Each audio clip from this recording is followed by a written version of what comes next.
گەرم و گەشترین سڵاوەکانی ئێمەتان پێشکەش بینەرانی خۆشەویستی تەلەڤیزیۆنی کۆمەڵە. من بێهرۆز لەگەڵتانم بۆ پێشکەشکردنی ئەڵقەیەکی دیکە لە زەنجیرە بەرنامەکانی ژیانەوە کە پەیوەندی هەیە بە کێشە کۆمەڵایەتیەکان و هەروەها نەخۆشیە دەرونیەکان بە تایبەت ئێعتیاد. بەو هیوایی تا کۆتایی ئەم بەرنامەیە لەگەڵ من بن، فەرمونون بۆ بیستن و بینینی ئەم بەرنامەیە.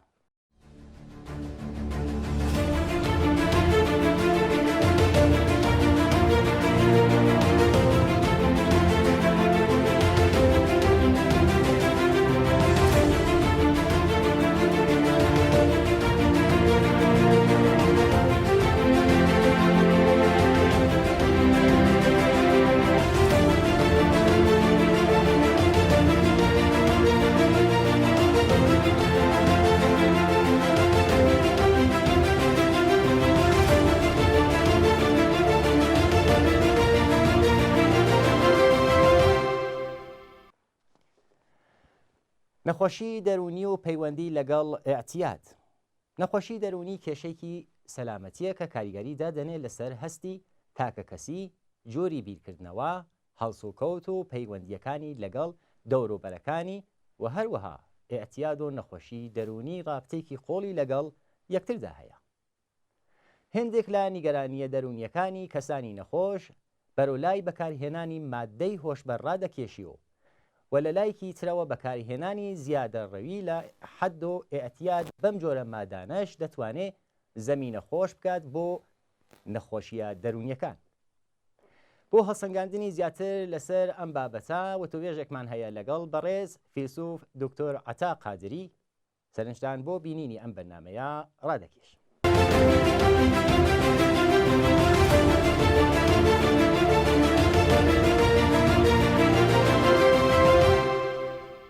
هاوڕێ عەتا بەخێر بیەوە، سپاس بۆ بەشداریتان لە بەرنامەی ژیانەوە. سەرەتا پێم خۆشە کە خۆتان بە بینەرانی بەرنامەکەمان بناسێنن. ئەمن عەتای قادریم، دەروونناسم لە زانکۆی کارۆلینسکای لە ستۆکهۆڵمێ ئیش دەکەم. بەشی ئەسلی کارەکەم بەشی زۆری دەکەوێتە سەر تۆژینەوە لەسەر نەخۆشی دەرونی، بە تایبەت ئەو نەخۆشیانە کە دەکەوێتە سەر پڕخۆری یا کەمخۆری بە نێوی بولیمیا نەرڤۆسە یا ئانۆرکسیە نەرڤۆسە. بەخێر بیت. جا ئەوەڵین پرسیارم ئەوەیە، ئێوە چۆن نەخۆشیەکانی دەرونی پێناسە دەکەن؟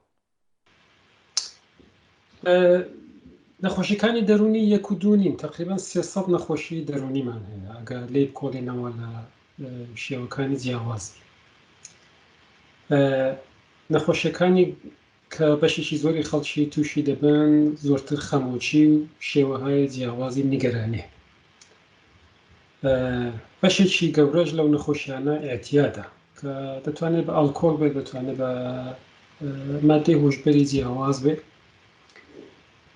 بازە نەخۆشیەکان کە لە سنی زۆر کەم ڕادەست پێ دەکەن، مەسەلەن دەبینی منداڵاندا زۆر زوو دەست پێ دەکات. بازە نەخۆشیێک درەنگتر دەست پێ دەکات لە دەورەی جەوانیەوە، لای مەسەلەن 13 و 14 و 15 ساڵێەوە. بازە نەخۆشیشی درەنگتر دەست پێ دەکات. تەفاوتێکی ئەسلی نەخۆشیەکانی دەرونی لەگەڵ بەشی زۆرتی ئەو نەخۆشیانەیە کە لەسەر بەدەنی ئینسانیە ئەوەیە کە هۆی ئەسلی نەخۆشیەکانی دەرونی ڕوون نێ، باڵکی تێکەڵاوێکە لە مەسەلەی ژێنێتیک و بە شێوەی چاولێکردن لە ڕەفتاری ئینسانڕا زۆرتر تەشخیصی دەدەین کە ئایا ئەو نەخۆشیە هەیە یان نا. یعنی تێکەڵاوێک لە بوچوونی ئینسانی، حرەکەتی ئینسانی، شێوەی بیرکردنەوە و هەستی ئینسان ئەگەر ببێتە بە شێوەیەکی تایبەتی کە تاثیری منفی لەسەر ژیانی بکە، دەتوانێت جورێک نەخۆشی دەرونی بێ. مەسەلەن بۆ مەسەلەی ئێعتیاد، زمانێکی باسی ئێعتیادی دەکەین کە کەسێک ئیستفادەیەکی زۆر لە مادەی هۆشبەر یا لە دەرمانهایەکی دەکات کە بە شێوەیەکی لە زمانی کورتدا هەستێکی شاید باشی بداتێ یا هەستێکی ناخۆشی لێ دوور کاتەوە، بەڵام بەداخەوە مەجبور دەبێ هەرچی زەمان دەگوزارێ زۆرتر لەو مادەی ئیستفادە بکە، لەو دەرمانەی ئیستفادە بکە. وەختێکی کە ئیستفادەی لە ناکا ئەستێکی زۆر ناخۆشی هەیە و زۆر لە دوای وێ دەگەڕێت کە بەدەستی بێنێ و ئیستفادەی لێ بکە. ئەوە دەبێتە گرنگترین ژیانی ئەو کەسە، یعنی گەیشتن بەو دەرمانە و ئیستفادەکردن لەو دەرمانە دەبێتە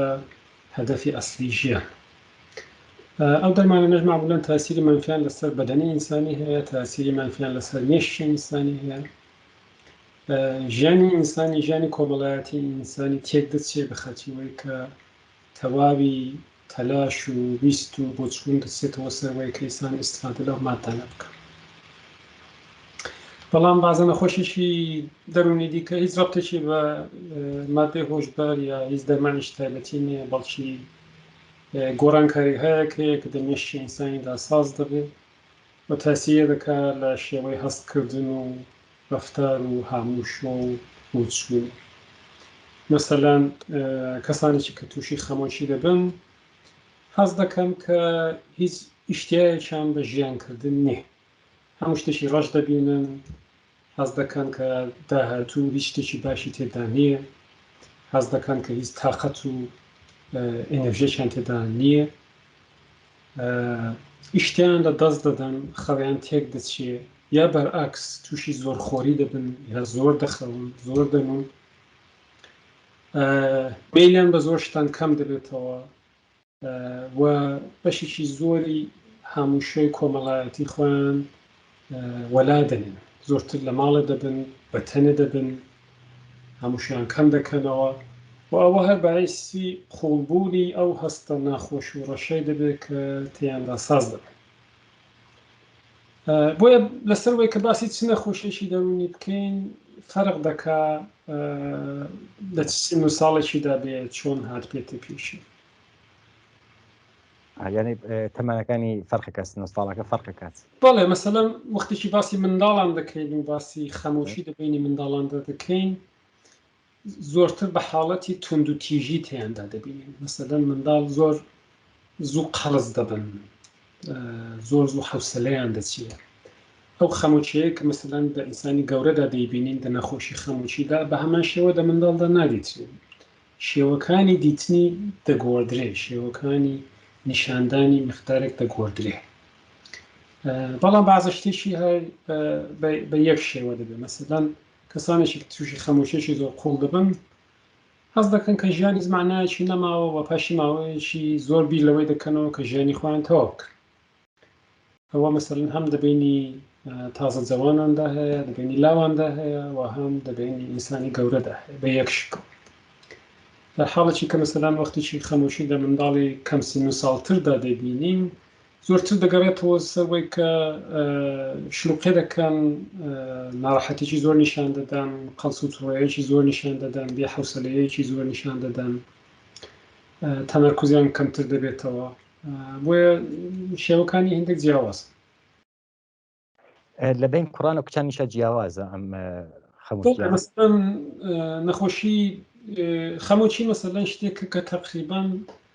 لە توولی ژیانی ژناندا لە هەر سێ ژنێک تووشی خەمۆچی دەبێت لە توولی ژیانیدا، یعنی تقریباً 30% ژنان تووشی خەمۆچی دەبێت. ئەو دەرسەدە لە پیاواندا کەمترە، تقریباً بینی 15 تا 20%. در حاڵێکی مەسەلەن بەعزە نەخۆشیێک هەیە کە مەسەلەن لە کوڕاندا لە پیاواندا زۆرتر، مەسەلەن ئاوتیسم لە کوڕاندا زۆرترە تا لە کچاندا. بۆیە دە بەعزە نەخۆشیێکیدا تەفاوتەیەک هەیە کە لەسەر وەی ڕاوەستاوە کە ئینسان هەیە کوڕ بێ یا کەس بێت. ئەوەش بەشێکی زۆری دەگەڕێتەوە سەر مەسەلەی ژینێتیکی و مەسەلەی هۆرمۆن و تەفاوتەیەکی کە ببینی پیاوان و ژناندا هەیە. دکتۆر گیان زۆر سپاس.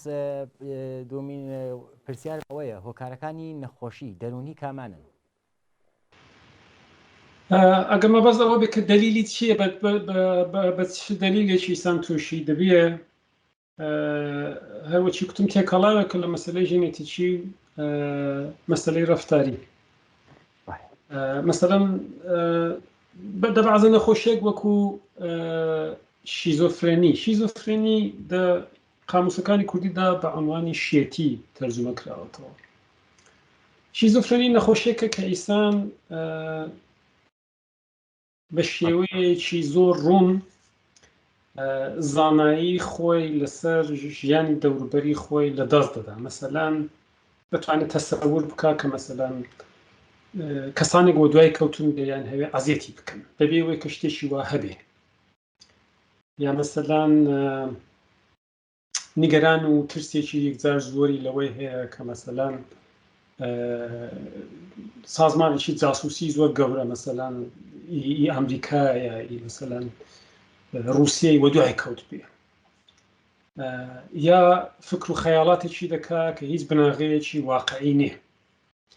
ئەو نەخۆشیە بناغەیەکی ژێنێتیکی زۆر قورسی هەیە و زۆر جاران ئەوانەی کە تووشی وەی دەبن هۆی توشبوونەکەی جاروبارە ئەوەیە کە مەسەلەن لە سنی ئاوا 15 و 16 و بینی 15 و 20 ساڵێدا مەسەلەن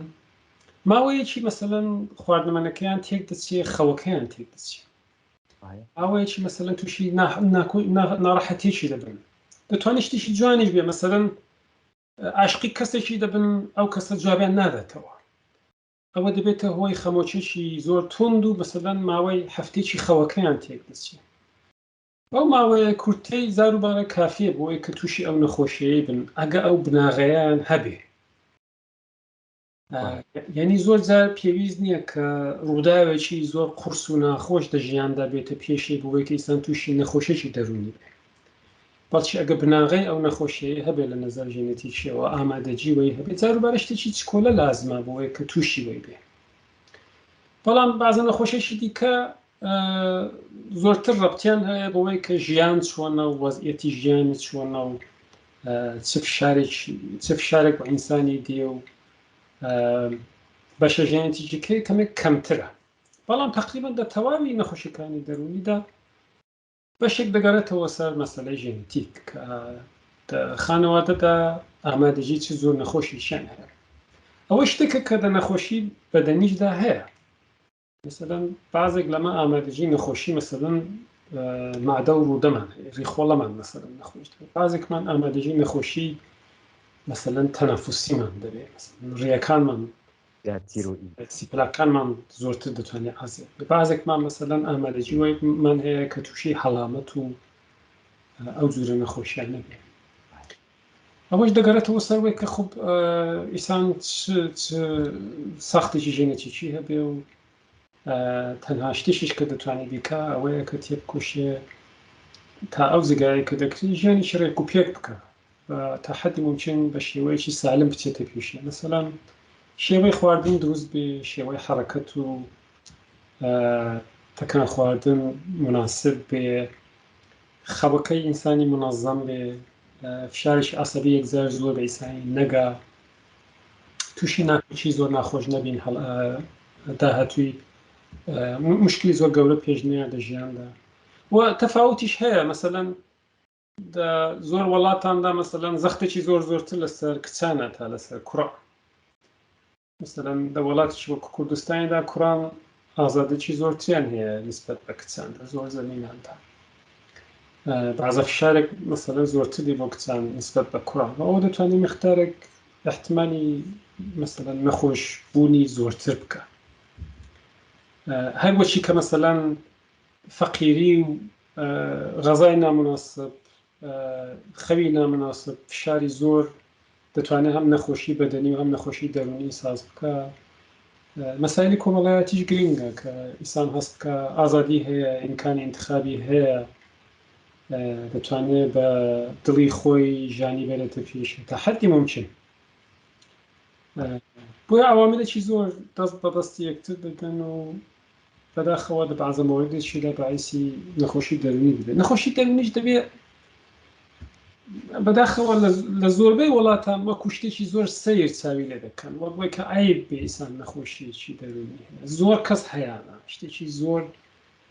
تایبەتی نییە، هەر وەک کە مەسەلەن زۆربەی کە خەڵک هەڵامەتی دەگرن سەرمایان دەبێت، بەعزە نەخۆشیێکی دەگرن.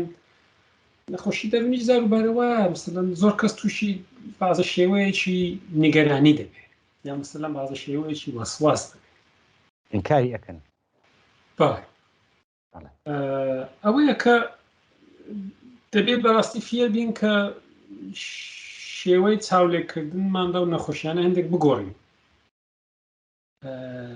چونچین خەتای ئەو کەسەی نییە کە نەخۆش دەبێت بەڵکی وەگوایە کە بناغەیەکی ئەو نەخۆشی وەکو کەسێکی کە مەسەلەن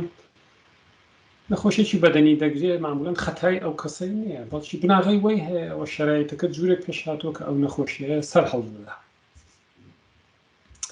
بە هیوام سەبرا نزیکی وەی بینەوە کە بتوانین باسی نەخۆشی دەرونی بکەین مەسەلەن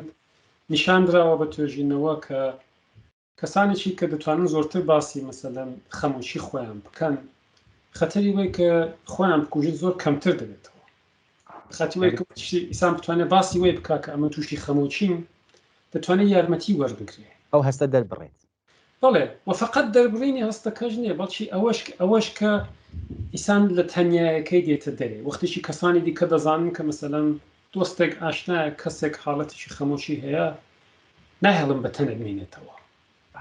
باشترین شێوەی معالەجەی خەمۆچی ئەوەیە کە ئیسان بگەڕێتەوە سەر خەتی معمولی ژیانی خۆی کەسانێکی کە مەسەلەن تووشی خەمۆشی دەبن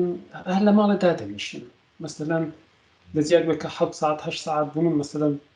10 ساعت دەبن 15 ساعت دەبن ئەو کارانەی کە ڕۆژێدا دەیکەن ئیدی نایکەن چونکی هەست دەکەن کە تاقەتیان نییە مەیلیان پێ نییە نانهەوێ بەدڵیان نییە ئینێرژیان نییە وەڕێگای ئەسلی معالەجەش ئەوەیە کە تێبکۆشێ بەسەر ئەو هەستەیدا غاڵب بێ نەهێڵێ ئەو هەستە پێشی بگرێ ئین دەست پێ بکات بە گەڕانەوە بەسەر خەتی ژیان کاری معمولی ڕۆژانە ئەوەی کە هەڵدەستی مەسەلەن چایەکی ساز دەکەی بەیانی چایەکی دەخۆی بەرچایەکی دەخۆی حتا ئەگەر ئیشتیان نەبێت دەچی مەسەلەن بۆ کار یا دەچی بۆ مەدرسە حتا ئەگەر حەز دەکەی کە ناتوانانی تەمەرکوزێ لەسەر هیچ شتێکی بکەیت یعنی بە شێوەی ڕەفتار ئینسان دەتوانێت شێوەی کارکردنی مێشتی خۆی بگۆڕێ و ئەوە سەبرا خەمۆشیەکەی کەم دەکاتەوە کەسێکی کە بتوانێت باسی وێ بکات دەتوانێت لە دەوروبەرەکەی یارمەتی وەربگرێت دەوروبەرەکانی ناهێڵم بە تەنە بێنێتەوە تێدەکۆچین و حرەکەتی بخەن بیهێنن بیبەن لەگەڵ خۆیان خەریکی بکەن خەریکی تایبەتی بندانیشن قسام بکەن ئەوە بۆ خۆی تاسیرە دەکات لەسەر شێوەی کارکردنی مێشتی و لەسەر کەمکردنەوەی خەمۆچی زۆر باشە دکتۆریان نەخۆشی دەرونی چه کاریگەریکی هەیە لەسەر نەخۆشەکان بنەماڵەکەیان و کۆمەلگا بەگشتی ئەوە لەسەر وەی ڕاوەستاوە کە چ جوور نەخۆشیێکی دەرونی بێ بازێک لەو نەخۆشیانە وەکو شیزۆفرێنی ژیانی ئینسانی بەڕاستی تێک دەدا و معالەجەشی زۆر سادە نییە بەداخەوە ئەوە بەعیز دەبێت کە ژیانی مەسەلەن تەواوی خانەوادەش دەبوەردرێ بە خەڵکی کە ئەو بۆچوون و هەست و فکرێک کە ئینسان هەیەی دە هیچ شەرایطێکیدا ناگونجێ خانەوادەش زۆرجار نازانم چۆن بکەن چۆن دەگەڵی بۆ بچۆنەوە کەسێکیش کە تووشی ئەو نەخۆشیە دەبێت بۆ خۆی نازانێت کە نەخۆش مەسەلەن کەسێکی کە هەست دەکا CIA و دوای کەوتەوە دەیهوێ بیکوژێ 100% باوەڕی بەوەی هەیە و هەرچەندیش کە بۆی باس بکەن و بۆی تۆزیح بدەن و سوێنی بۆ بخۆن و پێی نیشان بدەن کە وانییە باوەڕێ ناکەن مەسەلەن وەختێکی ماشینێک بێ بیاردا ڕەت بێ دەڵێ ئەوە خەڵکی CIA دەیانوێ بزانن ئەمن چ دەکەن حتا ئەگە بڵێ مەسەلەن ئەوە ماشێنی فلانە کەسێ حتا ئەگە ئەکسیشی لێ هەڵبگرن دەڵێن ناوانێ یعنی دەوروبەرەکان و خانەوادەش وەختێکی نەخۆشیێکی دەرونی وا دێتە پێشێ دەستەڵاتێکی وان نییە بە تایبەت ئەگە نەخۆشیەکە گەورە ساڵیش بێ مەخسووسان لە وڵاتێکی وەکو ئێرە بە خەڵکی ئینسان ناتوانێت مەجبوری بکات کە بیبەنەکەن مەسەلەن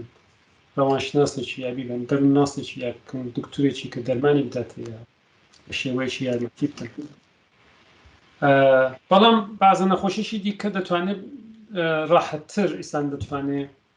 کاری لەسەر بکات بۆیە تاسیرە دەکات لەسەر نەخۆشی لەسەر خانەوادەی و لەسەر کۆمەلگا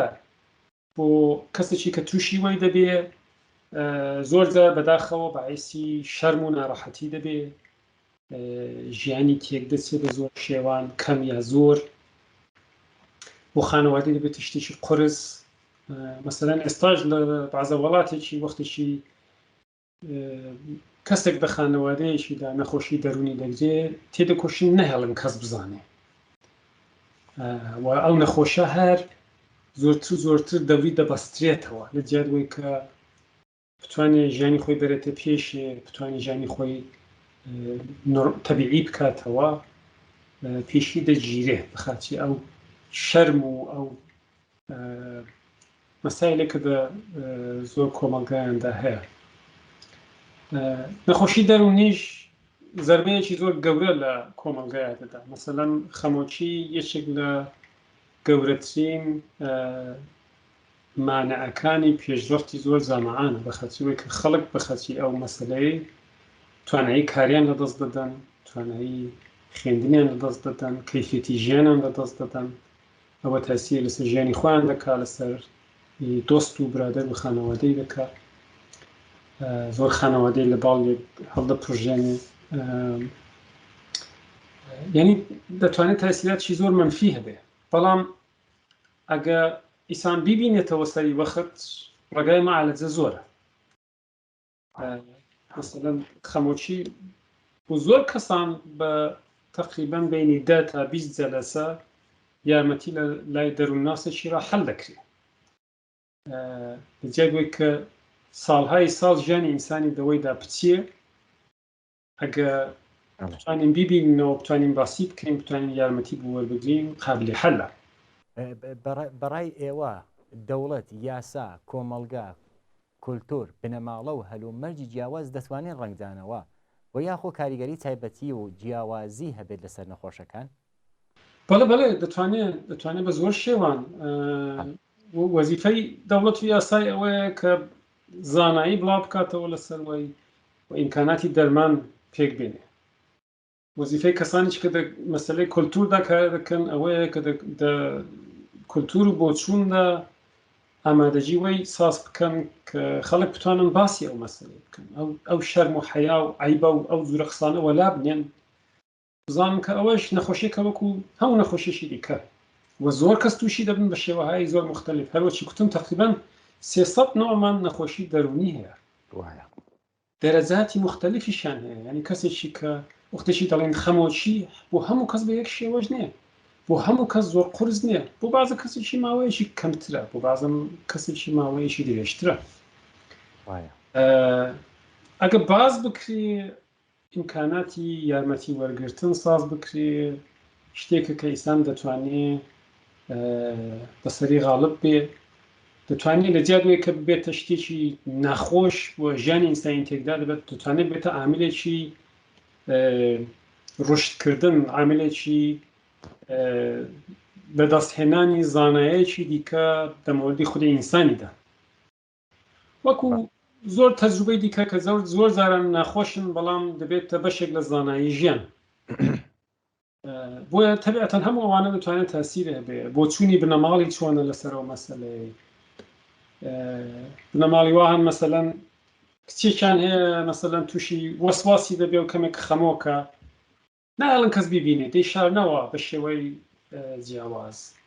چونکی مەسەلەن کەسێکی وەسواسێکی توندی هەیە شتێکە کە ناشاردرێتەوە، کەسێک هەموو شوێ هەبێ دەزانن چۆنە ژیانی ئەو کچەی تێک دەچی بەو شێوەیە، تا حاڵێکی ئەگە لەسەریان زانایی هەبێ و یارمەتی وەربگرن هەڵ دەکرێت زۆر جارە. بەڕای ئێوە جیاوازی و کاریگەری نەخۆشیەکانی دەرونی لەسەر ژنان کامانن؟ بەشێکی کە خۆب دەگەرێتەوە سەروەی کە ژێنێتیکەکە جیاواز دەبێنی ژنانی پیاوە. معمولەنیش دە زۆربەی وڵاتاندا دە زۆربەی کۆمەلگایاندا ئیمکاناتیش زۆرتر بۆ پیاوان ساز دەکرێتە بۆ ژنان. حتا بەشێکی زۆری توێژینەوەش زۆر جاران بە شێوەیەکی دانراوە کە مەحەکەکە بناغەکە بۆ چوونێکە کە لە چاوی پیاوان وەرە. بۆیە زۆر جار دەتوانێت تاسیراتی منفی هەبێەوە و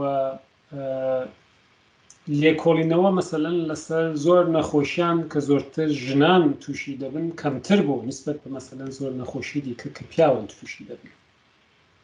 ئەوە سەبرا دیە دەگۆڕدرێ و توێژنەوەیکی زۆرتر مەسەلەن ئەلان هەیە لەسەر ئەو نەخۆشیانە کە ژنانی زۆرتر تووشی دەبن. بەڵام ئەوەشی باسم کرد بۆ چوونی کۆمەڵگای زۆر جاران دەتوانێت ئاملی وەی بێ کە زەختێکی کە دێتە سەر ژنان فشارێکی کە دێتە سەر ژنان زۆرتر بێ و دەتوانێت ئەوەیەکی لە هۆیەکانی زۆرتربوونی نەخۆشیەکانی دەرونی بۆ ژنان بێتە زۆر مۆرداندا. ئێوە بارودۆخی ئەو منداڵانەی کە دایک یان باوکیان تووشی ئەم نەخۆشییانە دەبن چۆن هەڵدەسەنگێنن؟ وەڵا بەداخەوە بۆ زۆربەی ئەو منداڵانە مشکل ساز دەبێ. منداڵانێکی کە دایک و بابیان نەخۆشی دەرونی قورسیان هەیە، معمولاً بۆ خۆشیان احتمالی وایان ئەو احتمالی وای کە تووشی نەخۆشی دەرونی بن زۆرتر دەبێت. بەشیشی دەگەرێتەوە سەرەوەی کە خۆ ژێنێتیکەکە بەشێکی یەکە، ینی ئەو ژێنانەیە کە دەگاتە منداڵان لە دایک و بابانەوە، ینی بەشێک ئامادەجی دەبێت هەیە. بەشیشی وەیە کە ژیانی ئەو منداڵانەی کە دایک و بابەکانیان نەخۆشی دەرونی زۆر قورسیان هەیە تێک دەچێ و ئەو ڕێک و پێک بوونەی کە لازمە دەژیاندا نیانە. مەسەلەن منداڵێکی کە دایک و بابی تووشی ئەتیاوێکی زۆر قورس دەبن، احتیاجی ئەو منداڵانە معمولاً بەراوردە نابێت. ئەو منداڵانە مەجبورن لە سینێکی زۆر کەمدا ببن بە دایک و بابی دایک و بابیان، دەبێت ئاگایان لە دایک و بابەکەیان دەبێت تێدەکۆشن بە شێوەی جیاواز، مەسەلەن لە کەسانی دیکە بشارنەوە کە دایک و بابیان تووشی ئەتیادن و زۆر مشکلیان هەیە. ئەوەش پێشی ڕشتی منداڵی معمولاً دەگرێ. دەبازە زۆر مۆردێکی مەحدوددا، ئەلبەتە بازێک لەو منداڵانە هێندە بەهۆشن کە دەستنە پێشێ و ژیانی خۆیان دەبنە پێشێ و موافقیش دەبن، بەڵام بەداخەوە زۆر مۆردانیشدا فشارێکی زۆر دێتە سەرەوە منداڵانە و احتمالی ناکۆچی یا نەخۆشی ژیانی ئایندەیواندا زۆرتر دەبێت. بۆیش زۆر گرنگە کە ئیسان پێڕابگا بۆ دایک و بابانەیە کە نەخۆشی دەرونیان هەیە، یارمەتیان بدا کە بتوان بە جوانی ئاگایان لەو منداڵانە بێ و شەرایەتی لازم بۆ گەورەبوون و بەڕێک و پێشچوونی ژیانی ئەو منداڵانە فراهەم بکرێت و هەر چێشی گەورەیە دەکەوێتە سەر دەوڵەت و یاسای تا حەدی ممکن دەکرێت، بەشێکی دەگاتەوە سەر خزم و کەس کە یارمەتی بدەن. بەڵام ئەوە شتێکی ناسراوە کە ئەو منداڵانە دە خەتەری وەیدان کە بۆ خۆشیان تووشی ناکۆچی زۆرتر بەداخەوە. ئێوە پێتان وایە کە نەخۆشی دەرونی دەتوانێت هۆکارێک بێت بۆ ئێعتیاد و یان بە پێچەوانەوە؟ دە بازە مۆردیشی داوایە، مەسەلەن بۆ بازە کەسێکی ئەتیاد بە خەچی وەی دەست پێ دەکا کە یارمەتیان بدا مەسەلەن نیگەرانی یا ناڕەحەتیەکەیان کە نەخۆشیشی دەرونی دیکەیە کەمتر بکەنەوە. مەسەلەن بازە کەسێک تووشی جوورێک نەخۆشی دەرونی پێی دەڵێن نیگەرانی گشتی، تقریبا لە هەموو شتێکی دەترسێن، لە هەموو شتێکی نیگەرانن. لە منداڵیشە ئەو حاڵەتیان هەیە، مەسەلەن جۆبوونەوەیان زۆر بۆ زەحمەتە، دووربوونەوەیان زۆر بۆ زەحمەتە، ترسێکی زۆریان هەیە، هەر کەسێک جوورێک بە دنیاە. بازە منداڵێک مەسەلەن تەبیعەتەکەی وایە کە زۆر زوو نزیکی کەسی دیکە دەبێتەوە، کونجکاوە دەهەیە بزانێ هەموو شتێک چۆنە، لە هەموو شتێکی دەکۆڵێتەوە. بازە منداڵێک محتاتن، مەسەلەن ناستنە پێشێ، نزیکی کەسی دیکە نابنەوە، ئەگەر شتێکی تازەیان پێنیشان دەدرێت هەنگی خۆیان دوور دەکەنەوە، نیگەران دەڵێنەوە چی چۆنە دەبێت چۆن بێ.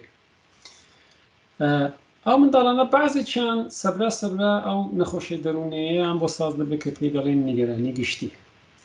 ئەم نیگەرانی گشتیش هێندەیان ئازێت دەکات کە جار و بارە مەسەلەن متوەجی دەبن ئەگەر لە دەرمانێکی هۆشبەر ئیستفادە بکەن ئەو نیگەرانیەیە کەمتر دەبێتەوە، بە هۆی وەی معتاد دەبن بەو دەرمانە، یعنی بۆ عیلاجکردنی شتێکی دیکە پەنایە دەبن بۆ دەرمانێکی، بەڵام دەرمانەکە چونچین باعیسی ئەتیاد دەبێت بۆ خۆی بەداخەوە مشکلێکی گەورەتر ساز. بۆیە دەتوانێت نەخۆشی دەرونیش هۆیەک بێ بۆیە کە ئیسان بچێ بۆ لای ئەتیاد، بەڵام ئەوە وانە کە بۆ هەموو کەسیش کە ئەتیادی هەبێت نەخۆشیێکی دەرونی هەبێت. بۆ زۆر کەسی دیکە کە ئەتیادیان هەیە مەسەلەکەیان بێکاری، بێپوڵی، بێبەرنامەجی، تربیەتێکی کە قەت یارمەتیان نەداوە کە ڕێگای ژیانی خۆی ببینێتەوە ڕوونی بکاتەوە و لە دوای وەی دەگەڕن کە خۆ شتێکی خۆش دەژانی خۆیاندا ساز بکەن یا لەو ژیانە ناخۆشیە هێندێک دوور بنەوە ئەو دەمی مادەی هۆشبەر دەتوانێت شتێک بێت کە بەداخەوە بۆ ماوەیەکی کورت ئەو هەستە ناخۆشیان لێ دوور دەکاتەوە بەڵام مشکلی ئەو مادانە ئەوەیە کە خۆ تاسی لەسەر بەدەنێ دەکا تاسی لەسەر مێشکی دەکا و ئینسان هەست بەوەی دەکات کە دەبێ زۆرتر و زۆرتر لەوەی ئیستفادە بکە چونکی وەختیشی دیسان ئیستفادەی لێ ناکا هەستێکی زۆر ناخۆشتر دێتەوە لەو هەستەی کە دەیانویست لێی هەڵێن ئەوەش باعث دەبێت کە هەرچی زۆرترەوەی مەصرف دەکەن ژیانیان تێک دەچێت دەبێت هەموو شتێکی لەسەرەوەی فەدا بکەن کە عین حاڵدا زۆر تێدەکۆشن کە ئەوەی وەلا بدەن بەڵام بۆیان هەڵ ناسوورێن بەداخەوە زۆر جاران یعنی بەڕاستی دیێرەدا یارمەتی لازمە دەبێت کەسانێک بێن دەوروبەری ئەو کەسی بگرن یارمەتی بدەن بەڕاستی قەدەرێکی کە بە دەرمان و بە ئاگا لێبوون مەسەلەی بەدەنی ئەتیادەکەی لێ دوور بکەنەوە کۆمەکی بکەن کە بەدەنی عادەت بکە کە بە بێ ئەو دەرمانە بتوانێت کاری خۆی بکە و دوای ماوەیەکی زۆر درێژتر پێویست بە یارمەتی وەی هەیە کە بتوانێت بکەوێتەوە سەرخەتی ژیان بەبێ وەی کە دیسان خۆی تووشی ئەو دەرمانە بکاتەوە ئەوەش مستەلزمی زمانێکی زۆرە و کارێکی یەکجار زۆرە و دەبێت هەمیشەش لە بیرمان بێ کە ئەتیاد شتێک نییە کە زۆربەی کەسانیش کە ئەتیادیان هەیە ناتوانن بە یەکجار تەسمیمی بگرن و وەلای بدن بەڵکی زۆر جاران لازمە 5,000 10,000 15,000 20,000 50,000 ئەو تەسمیمی بگرن تێبکۆشن کە بتوانن وەلای بدن بەڵام هیچ وەخت درەنگ نییە بۆیە ژیسان ئەگەر کەسێک تێکۆشا نێتوانی لە جیادوەی کە تەحقیری بکەین لە جیادوەی کە قسەی ناخۆش بکەین لە جیادوەی کە بڵێن نازانی و ناتوانی و توانایی نییە و ئەو شتانە باشتر لێ حاڵی بین کە ئەوە کارێکی زەحمەتە ئەو جار ئاوات کرد نەکرات شت دەتوانین لەوەی فێر بین کە جاری دیکە زۆرتر مۆفاق بین بەڕاستی سەبێکی یەکجار زۆر لازمە لە کارکردن یارمەتیدانی کەسانش کە ئەتیادیان هەیە وەلانانی ئەتیادی کارێکی سادە نییە کەسێکی کە بۆ خۆی ئەتیاد نییە وە دەزانێت کارێکی زۆر سادەیە بەڵام بەداخەوە کارێکی قورس بەڵام ممکنە زۆر سپاس ڕێکارەکانی پێشگردن یا خۆ چارەسەری نەخۆشیەکانی دەرونی و ئەتیاد کامانن ڕێگاکانی پێشگیری ئەگە بە شێوەی زۆر گشتی باسی بکەین ئەوەیە کە تا حەدی ممکن دەورەی منداڵیدا تێبکۆشین کە منداڵ ژیانێکی باشی هەبێت فێری بکەین ڕێگای ژیانی ببینێتەوە حەد و مەرزی بۆ دابنێن هەمزەمان ئازادی بدەینێ چاو لێ بکەین بزانین عەلاقەی بە چی هەیە و عەلاقانەی بتوانێت تەکمیل بکە بیباتە پێشێ منداڵ زۆر احتیاج بە تایید هەیە دەبێت زۆر تایید بکرێ محەبەتێکی زۆر ئیمکاناتی ژیانی بۆ فراهم بکرێت کە بتوانێت ژیانێکی مثبت بکە ئەگەر بناغەی نەخۆشیەک دەو کەسەیدا هەبێ بەڵام ژیانی بە باشی بچێتە پێشێ ئەو بناغە ژینێتیچیە لازم نیە تەبدیل بێ بە نەخۆشی یعنی مثلا حتا دەمەوەی نەخۆشی بەدەنیش داوایە مثلا شاید ئەبم مثلا ئامادەجی نوعێکم سەرەتان هەبێ یا 5 نوعم سەرەتان هەبێ بەڵام ئەگە خواردنەکەم باش بێ خەوەکەم باش بێ حرەکەتم باش بێ فشاری نیوژیانم یەکجار زۆر نەبێ هیچ دلیلێکی نییە کەم تووشی سەرەتان بۆیە ئەگەر جیسان بە خانەوادەیەدا کەسێکی هەبوو کە نەخۆشی دەرونی هەیە بە معنای وەی نییە کە ئەمیش دەبێت تووشی وەی بم یا حتا وەختێکی دایکوبابی ئینسانی یا مەسەلەن پووری ئینسانی یا خاڵی ئینسانی کەسانی نزیک نەخۆشی دەرونیان هەیە و بە معنای وەی نییە کە ئەمیش تووشی وەی دەبم ئەوە فقط دەڵێ احتمالی وەی کە دە تۆشدا ئەو زەمینەیە هەبێ مختارێک هەیە بەڵام ئەگە ژیان باشی بەرە پێشێ دلیلێک نییە کە تووشی ئەو نەخۆشی جا بۆ پێشگیری لە هەر یەک لەو نەخۆشیانە ڕێگای تایبەتی هەیە کە هەر یەک لەوانە ساعتێکی باسکردن لە پێویستە چون توێژینەوە لە سەروەی هەیە مەسەلەن چۆن دەتوانین خەمۆکی کەم بکەینەوە بە شێوە دەتوانین مەسەلەن لە مەدرساندا مەکتەبێدا کارێ بکەین لەسەر منداڵان کە تووشی خەمۆکی نەبن خەتەری خەمۆکی کەم بێتەوە یا چۆن دەتوانین خەتەری وەی کە لاوان خۆیان بکوژین خەتەری وەی کەمکردنەوە شێوەی بۆچوونی زۆر تایبەتی هەیە کە مەسەلەن ئینسان دەتوانێت ئیستفادەی بکات بیکاتە بەشێک لە ئەو زانایەیە کە لە مەدرسەی دەیدەن بە منداڵە لە جیاتی زۆر شتی دیکەی کە فێری منداڵانی دەکەین لە مەدرسەی دەتوانین فێری ژیانیان بکەین ژیانی سالم پێشگیری لە ناکۆچی و نەخۆشی دەرونی بەڵام بەداخەوە سیستەمەکە وادانراوە کە ئەو جورە زانانە هێندە بڵاو ناکرێتەوە دە دنیای تۆژینەوەدا یەکجار زۆرە زانایەکی یەکجار زۆر هەیە پرۆگرام و مێتۆدی زۆر باش هەیە بۆ پێشگرتن لە زۆر نەخۆشی دەرونی بەڵام ئەوانە بڵاو ناکرێنەوە دەلایلی مختلفی هەیە کە ئێرە جێی نێباسی بکەم زۆر سپاس فیلسوف دکتۆر عەتای قادری بەخێر بێن زۆر سپاس مەمنون شەوێکی خۆش بۆ ئێوە شەوتان خۆشتە چاوم بینەرانی خۆشەوی زۆر سپاس تا کۆتایی ئەم بەرنامەیە لەگەڵمان